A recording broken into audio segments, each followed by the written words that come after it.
just want a couple things. I want to remind you that bookmarked are all the lecture videos, if you happen to need those, and the lab videos.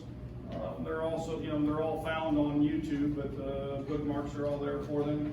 And then, like I said, the handouts have been reorganized, and I'm starting to actually rewrite some of the lab handouts and reposting them, like the water lab we're doing this week. I added some tests to the block. It's not safe, you've already printed it, you need to reprint it. You can still use the old one, and I rephrased one of the questions and those types of things. And so I'm starting to, I try to do that for a few labs every year, and just to improve them as we go. And so just to let you know that's going on. And then do not forget that I'm assigning coursework, right? There's a few people who have missed some assignments, but I put up the week 7 lab, okay? So there is a lab quiz, it's 3 questions, and the link to the lab video and the handout are found there. And we've been doing these all along, so if you haven't been, be sure and start, okay? So just a reminder that those are there. Don't forget to go look. The tests are supposed to be being returned during this hour, okay, which brings an assignment. All right, and so the assignment is you are able to redo the test, all right, with your book. All right, you can get help from the chem assistants. All right, you can use outside sources, but I want you to find a book reference. But let me kind of lay out the rules.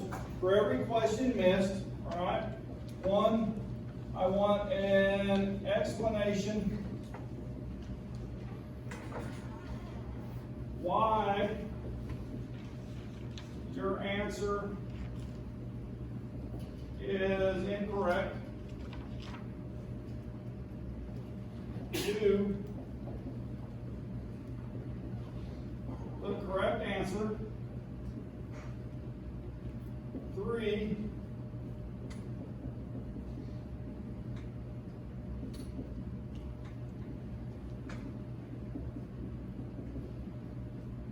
explanation why it is correct.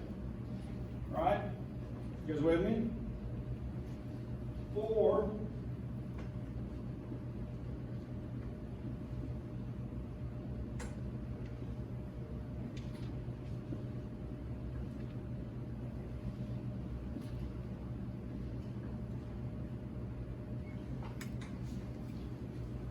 book page reference for where you got your answer and which edition you're using, and so on, should be at least 1 full reference, and then each of the questions can just have the page number reference. You guys with me?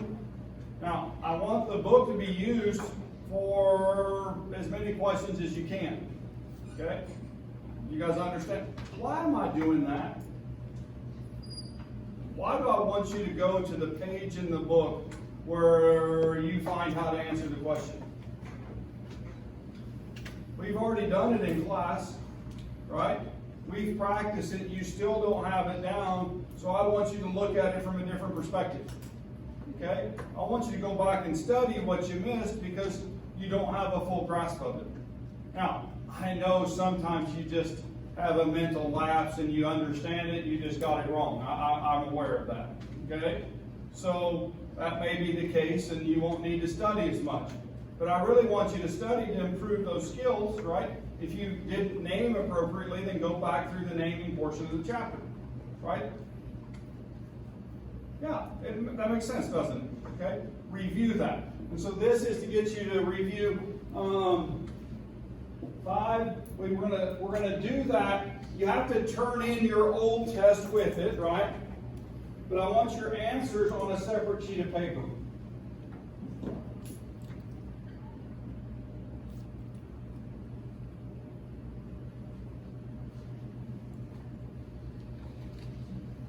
And 6.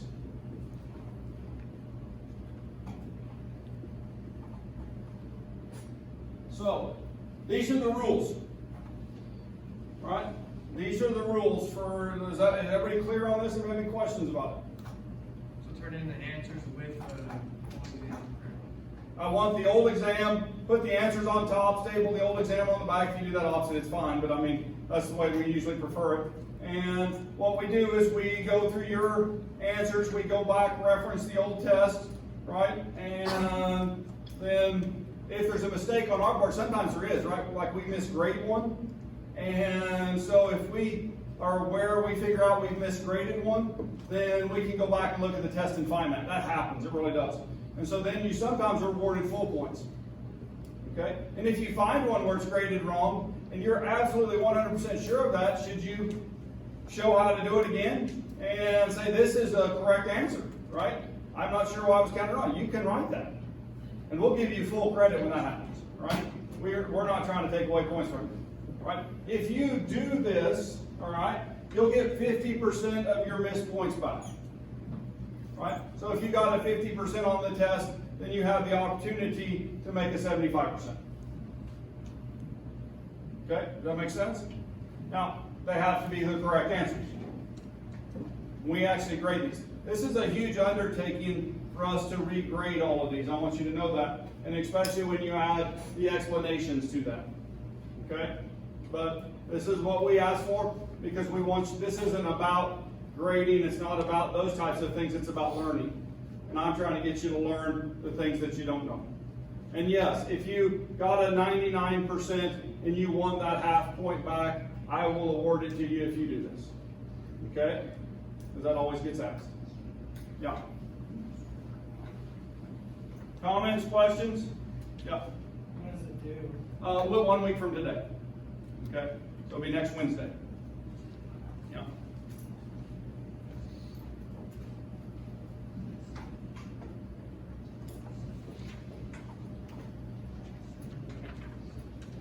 What's the date on Wednesday? Next Wednesday?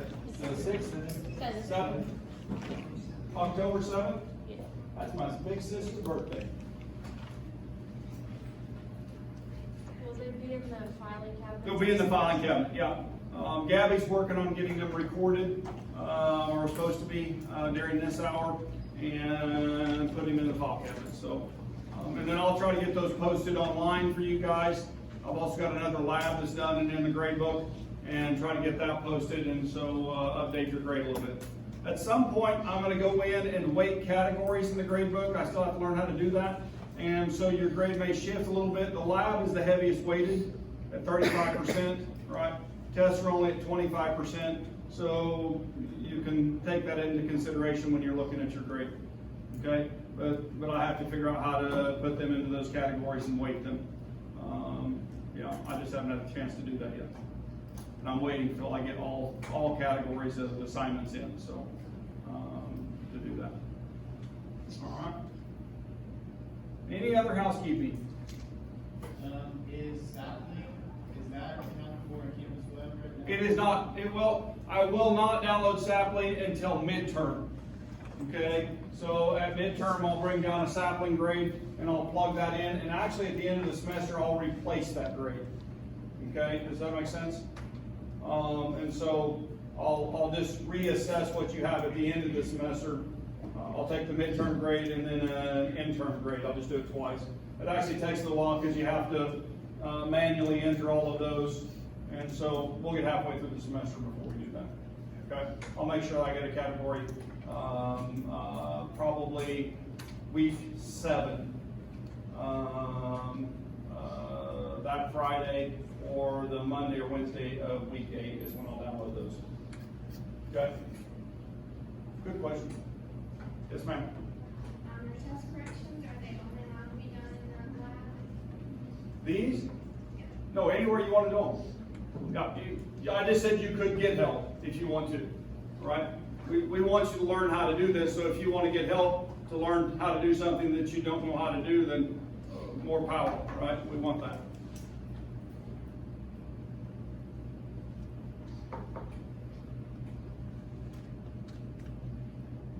All right.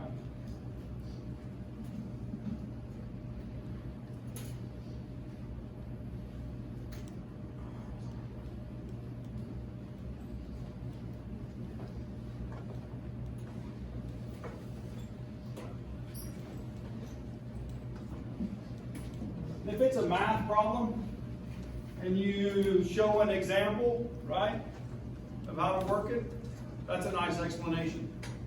Okay? You with me? Just throwing that out there. All right.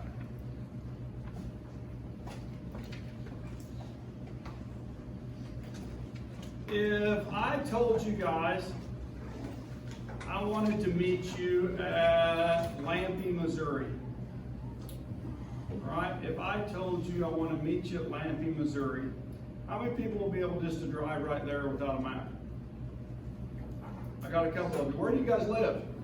Oh, we both worked at Kanakuk, Kansas. Oh, so you worked at Kanakuk, so you know right where Lampe is because that's where K 7, K2, and K West. K West. Yeah, I had kids over there. In fact, I did well in the bass tournament a few weeks ago because my kids were at Kanakuk and I learned the Baxter arm of the lake because I would go during the summer and watch for them to come out and ski and those types of things. Yeah, I stalk my children. So you can drive right there, but the other people would need a map to get there. Okay? Now, is there more than one way to get to Lampe from here? There is, right? So there's multiple routes that we can go and those types of things. But if you have a road map to get there, would it be helpful? Yeah, it would. And so the same thing happens in calculations in chemistry. You guys with me? Very often there's more than one route to get there. Not always. Sometimes there's only one road. Okay? Other times there's multiple roads and you can drive whichever way you're most comfortable with. Okay? And can you break a trip up into steps? Absolutely. You can stop at the convenience store and the grocery and those types of things on the way. Okay? Or whatever that may be, meet someone, ride together. But in reality, this is a roadmap. Okay? I showed this to you and I said, what did I say you should do with this? Print it, right? Why should you print it? Well, if you can already do these calculations, you don't need it because you already know how to get to Lampe. You with me? But if you're trying to figure it out or learning, then this tool is really helpful. Okay, it really is. And so we were working on a calculation, and the calculation started with grams of aluminum. Okay, you guys remember that? And so we did this calculation with if 10 grams of aluminum is oxidized, right? How much product can be made? And so we started that calculation, and we started at grams of aluminum. And so we started right here, okay, grams of A, and then we converted it to moles. And the conversion factor is right there. So when I have those three things, if I have grams and moles, I can find molecular weight. If I have grams per moles and moles, then I can find the grams. Or if I have the grams and the grams per moles, then I can find the moles. And we do all of those, okay? Well, it's just like getting to Lampe and then getting back, isn't it? Yeah. So then, if I want to go somewhere else, extend my trip on over to, let's say, Neosho, okay, then I can go other places. Right. The other places that I can go is what we did in that problem. We got to moles of A, and we went across the bridge to moles of B. And we did that with what? A mole ratio. Now, there's two places you find that mole ratio. One is in the balanced chemical equation, and the other is in the chemical formula. Right? Those both have ratios in them. You with me? Yeah. And so we went from moles of aluminum to moles of aluminum oxide, and then we used the molecular weight of aluminum oxide to find what? The grams of aluminum oxide. And so we went on a trip to here. Okay? I want you to be able to see that because it helps you to map. But what's in the middle of this calculation? Moles. It's going to be moles. And in fact, in lab this week, all right, we're going to, or not this week, next week.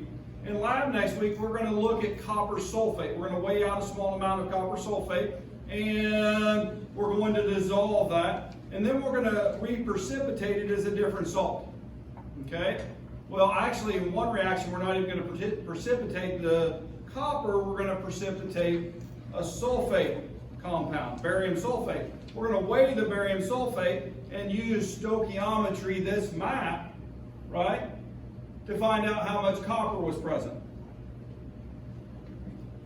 Yeah? And then we're going to do the same thing with a different reagent, an organic molecule, salicylidoxine, and we're going to take that, precipitate with that, weigh it, and then find the grams of copper. Okay? And those are two different analytical methods for the same ion, and we're going to compare how well they work. Right? We're going to compare how well they work. And so the calculations that we're doing in lab are exactly these. And this map, well, what's funny is that sometimes there's one of the problems that has grams of A, and it goes to moles of A, and then it goes to moles of B, and then it goes to moles of C.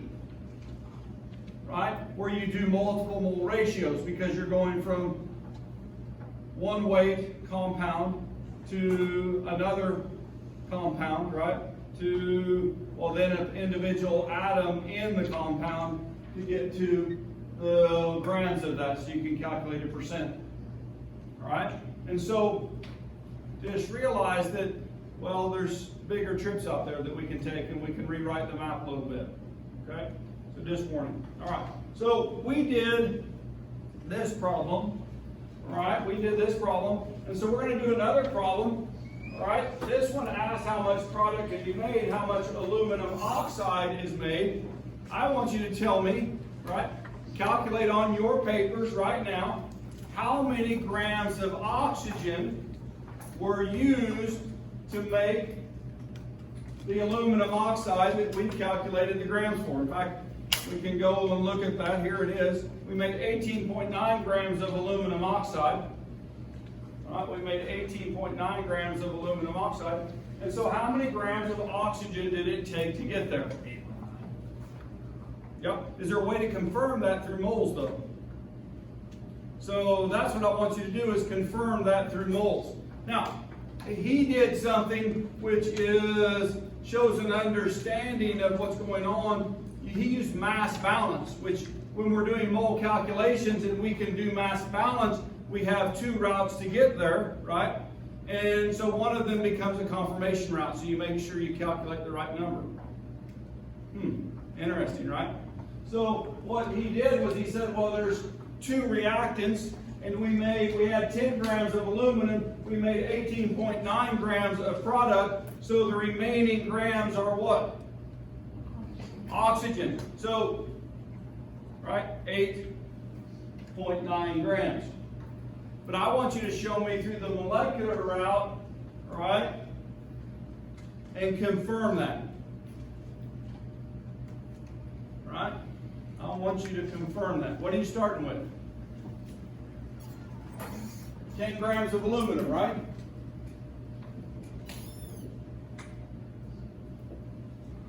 And that's grams of A, so what are we going to use to convert it? The atomic weight from the periodic table. And 27 grams per mole.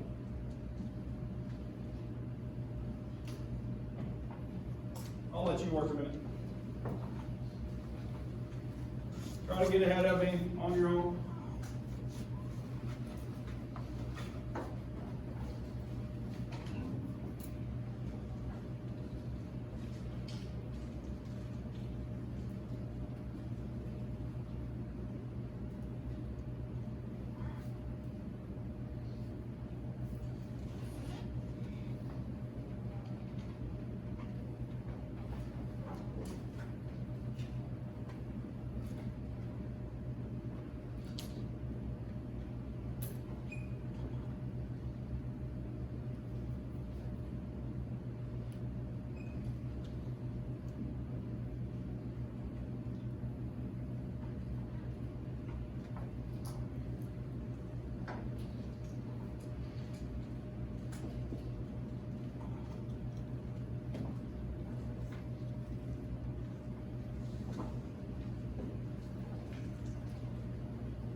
left a hole in my calculation.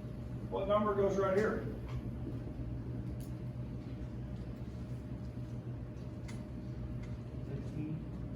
Is it 16 or 32?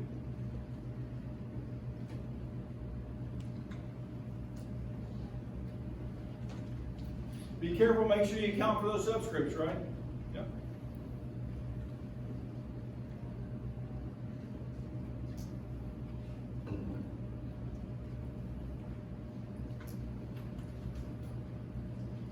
And we've already done the mass balance check, right?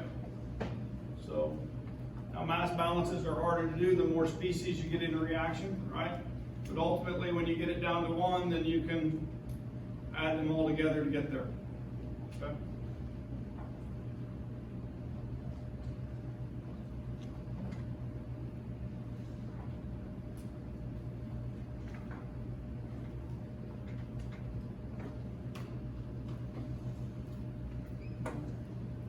How do you guys do?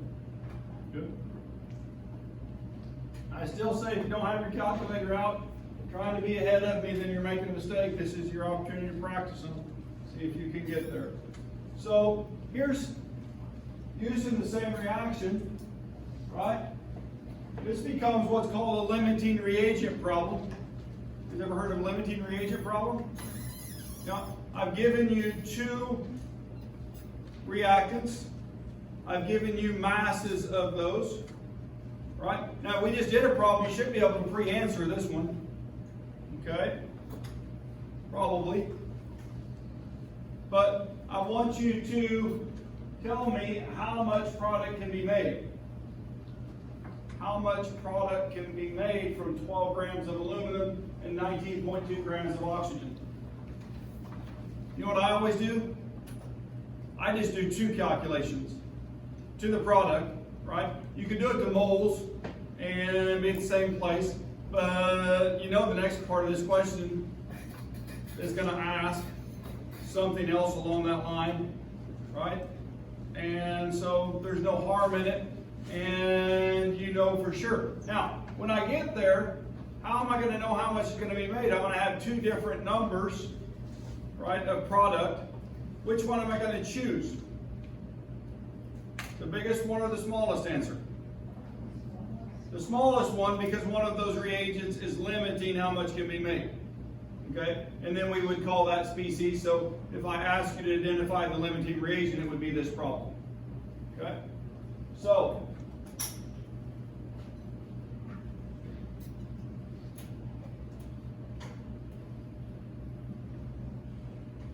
all right, I'm going to let you guys work. Quit trying to solve this. Set it up, literally. You can do it in individual steps like it is on the board, or you can do it in one step like I do on the board. Okay? One board, the other board.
I should have fixed my funny math up here where I didn't make this one over. There was a mistake on that previous problem. How many people caught that? I didn't calculate it. All right. So when you did dimensional analysis, you came up with the wrong answer. I should have done that, I apologize. Sometimes when you don't calculate them through, then you have a mistake like that you don't catch.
So if I started with 12 grams of aluminum and had an unlimited amount of oxygen, right?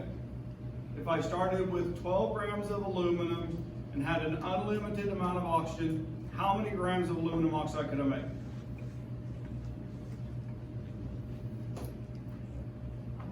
$22.7 grams. Yeah. If I had 19.2 grams of oxygen and an unlimited amount of aluminum, right? You guys with me? Now I just switched the scenario. No, you're not with me. No? No, not quite. Okay, so what I'm saying is that if I do our reaction up here on the board, okay? If I do our reaction,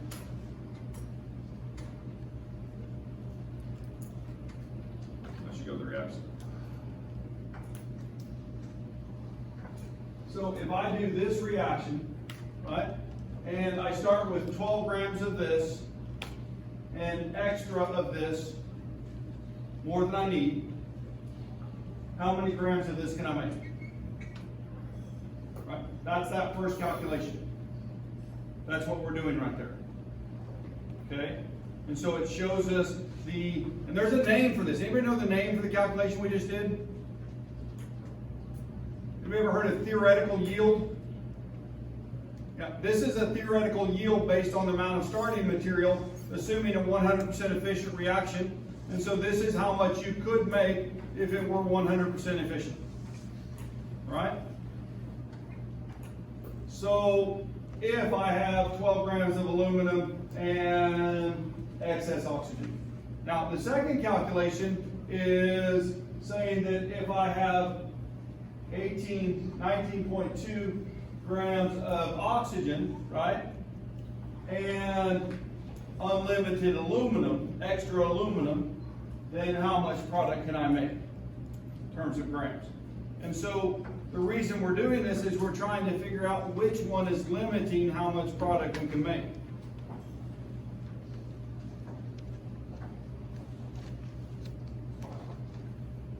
We kind of did this in lab. in our stoichiometric analysis where we made the teepees. All right, we started out with all B, right? And then we started adding A till we ended up with all A, right? The first half of that, where it was going up, A was the limiting reagent. When we were going down, B became the limiting reagent. Okay? But anyway, I'm going to go on because I'm about out of time. The limiting reagent in this is from the first calculation, the 12 grams of aluminum. We could go on and answer other questions. For example, how much oxygen is left over, right? So we found out how much product can be made, but we could also find out how much oxygen is remaining, and so on. There's actually some practice handouts on campus web that you can go look at to do some more of these problems, all right? And we'll visit some more, and we'll continue using this 3-step stoichiometric process a lot. All right? And so we'll do another practice problem next time.